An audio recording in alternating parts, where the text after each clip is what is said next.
Hey, what's up guys, Low IC here, and first off, I don't know if you guys can notice, but if I sound a little bit more quiet than I usually do in this video, it's because I'm actually in a hotel right now, and it's full of a bunch of 60-aboos. But anyway, a little while back, I was talking to a friend of mine, and we were talking about ideas for a video that I should do next, and he brought up a great idea. Why not do some type of story from the time I've been a Christian?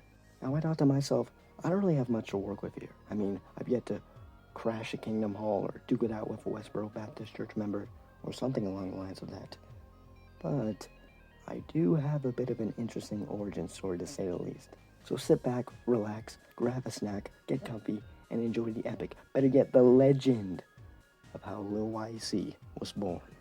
So this story starts off a little over 5 years ago in what many consider to be a golden age, including myself. Yeah, that's right, the year 2016. I believe I was around about 14 at the time, and life back then revolved around these things: meme culture, gaming, school, and church especially. But all this changed one day, so let me get into my epic storytelling voice, and here we go. So it was a midsummer Sunday morning, and I wake up, as always, in what I've nicknamed to be the best vibed city in the United States. Maybe not the entire world, that's a bit of a lofty claim, but still, my gosh, dude, are the vibes good where I live? It's unmatched. My gosh, dude. Whew. But being, of course, that it just so happens to be a Sunday morning, I have to reluctantly get out of bed, eat my breakfast. I don't remember what I had. I think I had probably some Reese's Puffs. And I grab my stuff, and me and my family drive off to church, and I head to the complete and absolute banger we all know as Sunday school. And yeah, I'm just gonna cut the bullcrap right off the bat. I was the freaking leader of that group. I ran the show. So, yeah, basically the female teacher assigned me that role because apparently I was an excellent role model, and, quote, I had good biblical knowledge. Yeah, if only she knew. But it probably also had something to do with my age. I was the only remaining upperclassman, if you want to call him that. But I think it also had something to do with the other core group leader, which was her husband, which we are going to be calling, I don't know, Triple B, which stands for Big, Beautiful, and Bald. You won't mind if I say this about him. Well, I think. But yeah, anyway, all he did was play Candy Crush the entire time, and it pretty much became a massive church meme within the inner circle. So on that particular morning, we had just finished up our lesson, which, I'm gonna be honest, guys, I don't remember what the lesson was about, but chances are it fits into 3 of the forever binding Sunday school formats, which are trust in God, we can't do enough works to get into heaven, and Paul, Paul, Paul, and Paul. So the lesson is over and we were just having a chill talk, and for whatever reason, the relatively recent news of Target allowing people to use the restroom of the gender they identify as was brought up. And you know, at the time, I really didn't think anything of it, of course. It wasn't really a big deal to me, and it went on with the rest of my day. But that's not where the story ends, because later that night, I was very bored just chilling around my room. I don't know what I was doing. And for whatever reason, that Target stuff popped back up into my head, and I thought, well, since I'm pretty bored, and since we talked about it, why not learn about it a little more and flex my knowledge next time we have another chill talk and talk about it? So I opened up YouTube, and low-key, the first video I clicked on, no joke, even scrolling past the other ones, I clicked on a video by, get this, guys, the Vigilant Christian Mario. No joke, guys, not even kidding. In this video, Mario was talking about all the bad things that could happen if they allow transgender people to use the bathroom of the gender they identify as.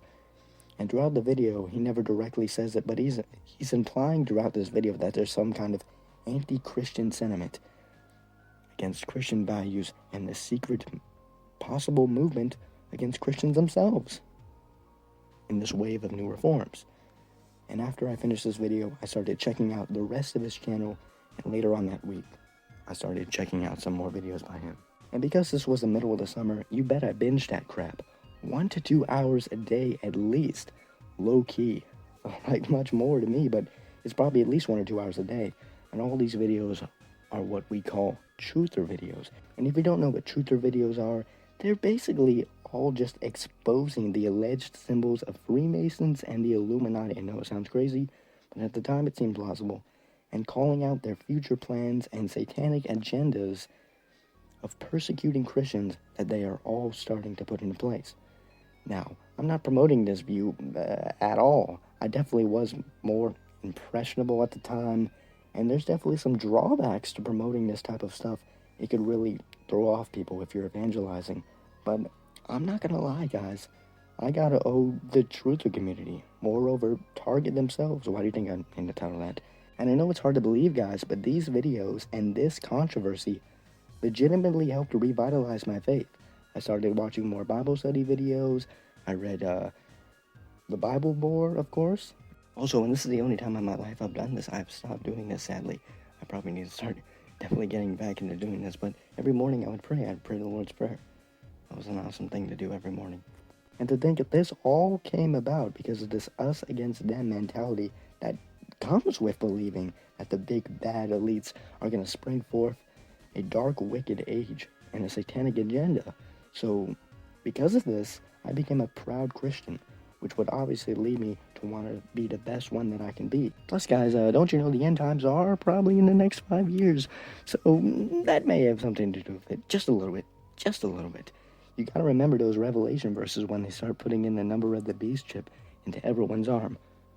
Or wait, was it the hand? Or the brain? That's something we could never agree upon. Now, I know what you guys have been wondering this entire freaking video. What made you want to become an apologist? Yeah, that's, yeah, how do I put this? Random guess, for me at least.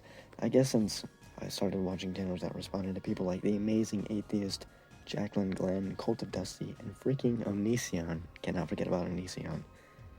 I guess since we all thought they were satanic YouTube puppets, purposely paid to make content against Christianity to sway them towards a satanic agenda.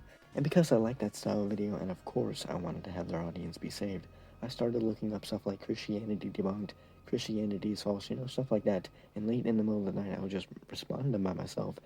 And I'm not gonna lie to you, my responses all the way back in 16 and 17 probably were not any good.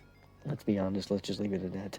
But I kinda miss the days of debunking Zeitgeist, Dark Matter 2525 before things got a little bit better in terms of actual arguments. But everybody don't worry, because this is not where the story ends. No. Because every Sunday during the summer, after a freaking week of info dumping, truther theories and beliefs about Christianity that could lean far away from the typical Christian views, I would no joke, get this guys, I would no joke have legit truther tirades at Sunday school, Freemasons, Illuminati, everything. And their reaction would just be like, Dill, what the frick? Dill, you good, bro? You kind of sounded insane there. Oh, I'm Dylan, by the way, if you guys didn't catch on a while ago. But after the initial awkwardness of even presenting this stuff to, get this, 12 and 13-year-olds, what was I thinking, bro? But eventually, within the next year, I dropped this whole Doomsday Brigade. And that's it, guys. I'm trying to think of a message to end this video with. I guess all I have to say is just the title of the video. Thank you, Target. Thank you. I mean, agree or disagree with their decision, I think we can all agree that God can use the most random things to get your life's journey a kickstart. And even though now I think the truther viewpoints are very strange looking back, and I think the truther community is the ultimate gateway, the ultimate rabbit hole into multiple heresies, and Hebrew root stuff, and anti-Trinitarianism, not good.